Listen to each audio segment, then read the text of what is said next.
आज हम हिंदी के व्याकरण भाग में हिंदी की गद्य की विधाओं का अध्ययन करेंगे।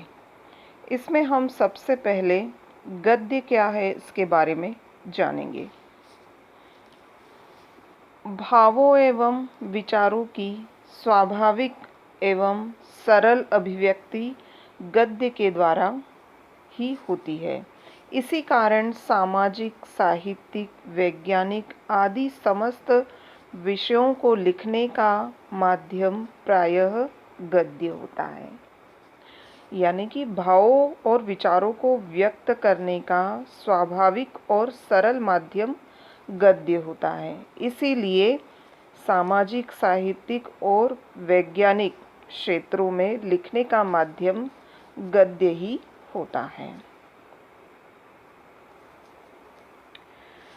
हिंदी साहित्य के आधुनिक काल को आचार्य रामचंद्र शुक्ल ने गद्य काल कहकर पुकारा है। जो गद्य का जो विकास है वह आधुनिक काल में हुआ है। आधुनिक काल यानी सन 1900 के लगभग। इस प्रकार हिंदी में प्रथम बार हिंदी साहित्य का विकास गद्यात्मक और पद्यात्मक दो प्रकार से हुआ है। हिंदी साहित्य में जो काव्य का पहले काव्य रचा जाता था, काव्य में अपनी भाव को व्यक्त किया जाता था, लेकिन धीरे धीरे बाद में आधुनिक काल में गद्य और पद्य यानी काव्य और गद्यात्मक रचनाएं दोनों प्रकार की रचनाएं रची गई। हिंदी गद्य के प्रवर्तक भारतेंदु हरिश्चंद्र हैं। भारतेंदु हरिश्चंद्र एक ऐसे साहित्यकार हैं जिन्होंने हिंदी गद्य को प्रारंभ किया। गद्य साहित्य की अनेक विधाएं हैं। उनका विभाजन इस प्रकार है। हमने ये कहा है कि गद्य का उपयोग किस तरह से प्रयोग किया गया कि स्वाभाविक और सरल माध्यम गद्य को माना गया, और भारतेंदु हरिश्चंद्र ने इसे आधुनिक काल में सबसे पहले प्रारंभ किया गया। अब गद्य के अनेक विधाओं के रूप में हमें दिखाई देता है। तो यहाँ पर हम गद्य की विविध विधाओं के बारे में जानेंगे। तो गद्य साहित्य की जो विभिन्न विधाएं हैं वो इस प्रकार हैं। नाटक, निबंध, समीक्षा यानी आलोचना, उपन्यास, एकांकी, कहानी, गद्य काव्य, जीवनी, आत्मकथा, यात्रा वृत्तांत, व्यंग, इंटरव्यू या साक्षात्कार, पत्र साहित्य, रिपोर्टाज, डायरी, रेखाचित्र, संस्मरण, ये गद्य की विभिन्न विधाएं हैं जो आधुनिक काल में धीरे धीरे विकसित हुई। तो अब हम इनके बारे में जानेंगे। इसमें सबसे पहले हम देखेंगे गद्य की विधाओं में निबंध। गद्य की उस रचना को कहते हैं, निबंध गद्य की उस रचना को कहते हैं जिसमें लेखक किसी विषय पर अपने विचारों को सीमित, सजीव, स्वच्छंद, सुव्यवस्थित रूप से अभिव्यक्त करता है। निबंध में लेखक किसी भी विषय पर अपने विचारों को बड़े सीमित तरीके से, सजीव और सुव्यवस्थित तरीके से व्यक्त करता है। हिंदी निबंधों का प्रारंभ भारतेंदु युग से माना जाता है। अब है निबंध के निम्नलिखित प्रकार हैं: वर्णनात्मक निबंध, विवरणात्मक निबंध, विचारात्मक निबंध, भावात्मक निबंध, विवेचनात्मक, आलोचनात्मक, व्यंग्यात्मक और अलंकारिक निबंध। ये हुए निबंध के प्रकार। इस प्रकार हमने निबंध विधा के बारे में जाना। अब अगली विधा देखिए, कहानी। कहानी गद्य साहित्य की सबसे लोकप्रिय और मनोरंजक विधा है। कहानी सबसे अत्यंत प्राचीन और लोकप्रिय विधा है। कहानी साहित्य की वह गद्य रचना है जिसमें जीवन के किसी एक पक्ष का कल्पना प्रधान, हृदय स्पर्शी एवं सुरुचिपूर्ण कथात्मक वर्णन होता है। कहानी एक कलात्मक गद्य विधा है। कहानी के प्रमुख 6 तत्व निम्नलिखित है। यानी कहानी हिंदी साहित्य की सबसे प्राचीन विधा है और इसमें जीवन के किसी एक पहलू या घटना का हृदय स्पर्शी वर्णन किया जाता है और कहानी को बड़े कलात्मक तरीके से प्रस्तुत किया जाता है। अब कहानी के निम्नलिखित तत्व हैं: कथानक, पात्र और चरित्र चित्रण, कथोपकथन, देश काल तथा वातावरण, भाषा शैली और उद्देश्य। इन 6 तत्वों के आधार पर कहानी रची जाती है। मुंशी प्रेमचंद, जयशंकर प्रसाद, जैनेन्द्र कुमार, अज्ञेय, यशपाल आदि कहानीकार लोकप्रिय हैं। ये तो हुआ कहानी की विधा का परिचय। अब आगे हिंदी विधा में उपन्यास का परिचय देखिए। उपन्यास गद्य साहित्य की वह विधा है जिसमें मानव जीवन का विस्तृत रूप कथात्मक गद्य में रोचक प्रकार से प्रस्तुत किया जाता है।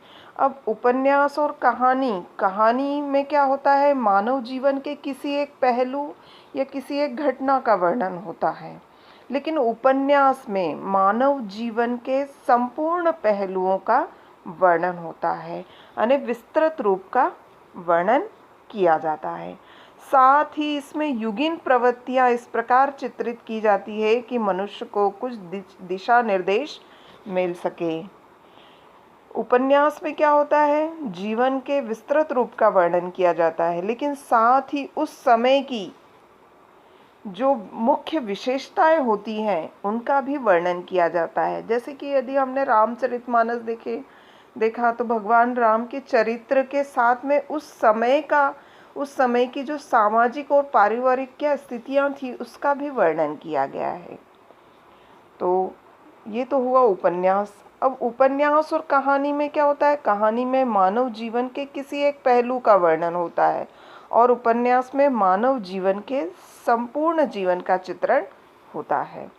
अब उपन्यास के प्रमुख तत्व इस प्रकार हैं।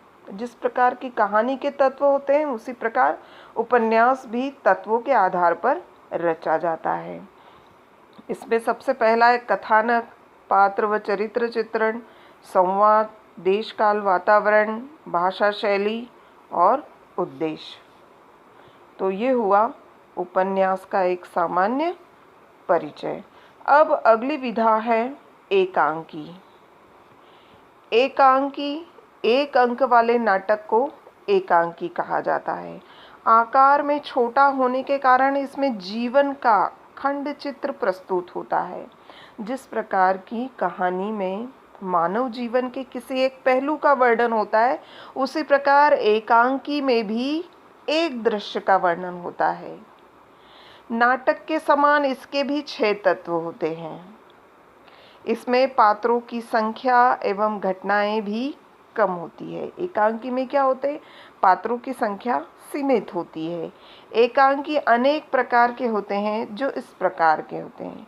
एकांकी के भी प्रकार होते हैं। तो एकांकी के प्रकार देखिए। सामाजिक एकांकी,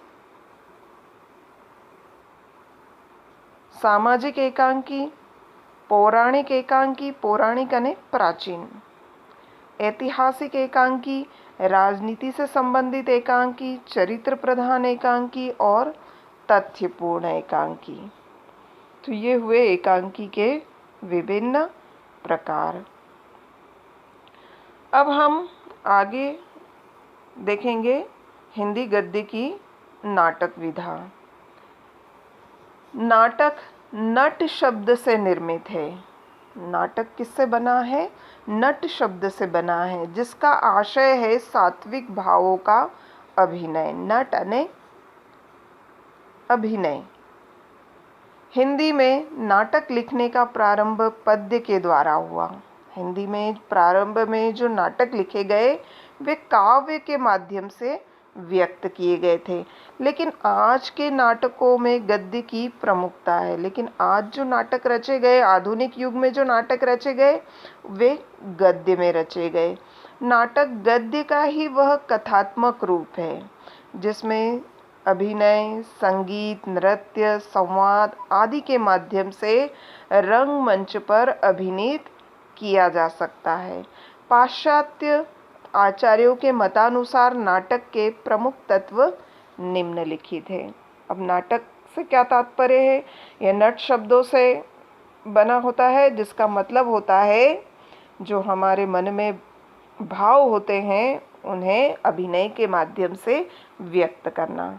तो प्रारंभ में नाटक काव्य में रचे गए थे, लेकिन बाद में आधुनिक युग में अधिकतर नाटक गद्य में रचे गए। अब नाटक की मुख्य विशेषता क्या होती है? इसमें कहानी तो होती ही है, साथ में क्या होता है, उसे अभिनय, संगीत और नृत्य के माध्यम से रंगमंच पर व्यक्त किया जाता है। तो नाटक के भी निम्नलिखित तत्व होते हैं। कथा वस्तु, पात्र एवं चरित्र चित्रण, संवाद या कथोपकथन, भाषा शैली, देश काल और वातावरण। उद्देश्य, संकलन त्रय और रंगमंचीयता। जिस प्रकार के हमने उपन्यास और कहानी में भी तत्व देखे थे, लेकिन नाटक में हमें दो तत्व और बड़े हुए मिलते हैं, संकलन त्रय और रंगमंचीयता। तो ये आपको ध्यान में रखना है। ये हुआ नाटक का परिचय। अब अगला है जीवनी। गद्य की विधा है जीवनी। गद्य साहित्य की इस विधा में किसी महान पुरुष के जीवन को व्यवस्थित रूप से रोचक शैली में प्रस्तुत किया जाता है। इस रचना को जीवनी कहा जाता है।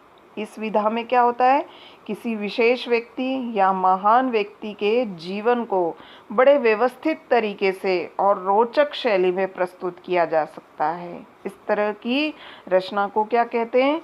जीवनी कहा जाता है।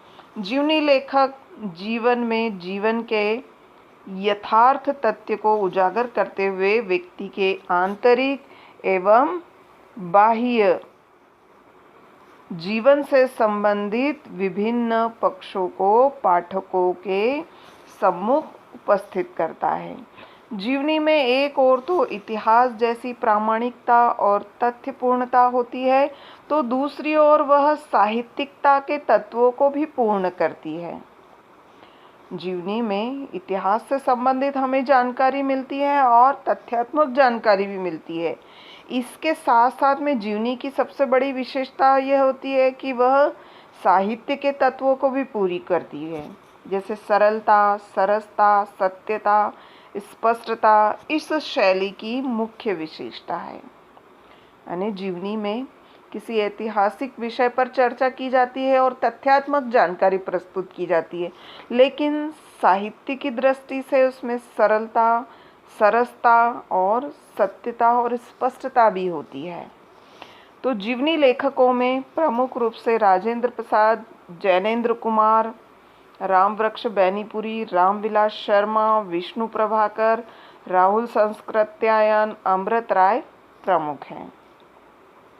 तो ये हुआ जीवनी का सामान्य परिचय। अब अगली विधा है आत्मकथा। आत्मकथा, आत्मा ने स्वयं, कथा ने कहानी। महापुरुषों के माध्यम से लिखी गई आत्मकथाएं पाठकों का सही मार्गदर्शन करती है। आत्मकथा लिखने का उद्देश्य क्या होता है? किसी भी महापुरुष के बारे में लिखी गई आत्मकथा पाठकों के लिए मार्गदर्शन का कार्य करती है, साथ ही उनके लिए प्रेरणादायक भी होती है, प्रेरणा प्रदान करने वाली भी होती है। गद्य की इस विधा के अंतर्गत लेखक अपने जीवन के व्रत यानी जीवन की कथा को व्यवस्थित रूप से रोचक ढंग से प्रस्तुत करता है।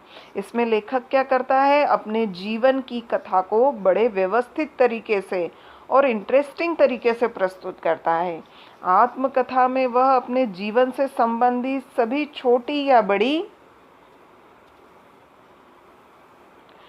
अपने जीवन की छोटी या बड़ी घटनाओं को न केवल क्रमबद्ध रूप से प्रस्तुत करता है, अपितु अपने जीवन पर पड़े हुए अनेक प्रभावों का उल्लेख भी करता है। इन घटनाओं में जीवन से संबंधित सभी ऊंच नीच का सरल भाव से वर्णन होता है। तो इसमें क्या हुआ, जैसे हमने देखा जीवनी और आत्मकथा। जीवनी में क्या होता है, किसी विशेष व्यक्ति या महापुरुष के जीवन से लेकर उनके द्वारा किए गए कार्यों का उल्लेख होता है। और आत्मकथा में क्या होता है कि आत्मकथा में लेखक स्वयं के जीवन के बारे में और उनके द्वारा उपलब्ध किए गए कार्यों का वर्णन किया जाता है। तो ये हुआ आत्मकथा और जीवनी। तो यहाँ आज हमने निबंध का सामान्य परिचय, कहानी, उपन्यास, नाटक, एकांकी, आत्मकथा और जीवनी के बारे में आज अध्ययन किया। बहुत बहुत धन्यवाद।